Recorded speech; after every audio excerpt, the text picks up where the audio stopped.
अगस्त। ये कहानी एक छोटे से गांव में रहने वाले एक गरीब किसान की है जिसका नाम रामू है। रामू का पूरा परिवार कृषि पर आधारित था और उनकी मुख्य आय खेती से ही होती थी। वे एक छोटे से खेत में जैविक खेती करते थे और उन्हें खेती में विशेष रुचि थी। रामू की कहानी उस समय से शुरू होती है जब उनके पास बहुत ही कम सामग्री थी, लेकिन उनकी मेहनत और आत्मविश्वास की वजह से वे किसानी में सफलता पाने के लिए कठिनाइयों का सामना करते गए। वे सिर्फ जैविक खेती की तरफ ध्यान केंद्रित करते और खेत में उर्वरकों के बजाय उर्वरक की जगह खेत में खाद प्रदान करते थे। अपनी मेहनत और समर्पण से रामू की खेती धीरे धीरे फलने लगी। उनकी पैदावार बढ़ती गई और उनकी मुनाफा कमाने की क्षमता में भी वृद्धि हुई। वे अपनी उत्पादों को स्थानीय बाजार में बेचते और इससे उनकी आर्थिक स्थिति में सुधार होने लगा। रामू की सफलता उनके परिश्रम, संघर्ष और सहनशीलता की कहानी है।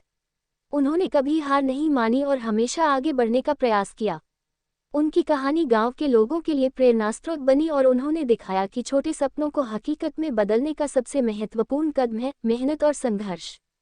इस कहानी से हमें ये सीखने को मिलता है कि सफलता पाने के लिए धैर्य और परिश्रम अत्यंत महत्वपूर्ण होते हैं, चाहे आप किसी भी क्षेत्र में हों।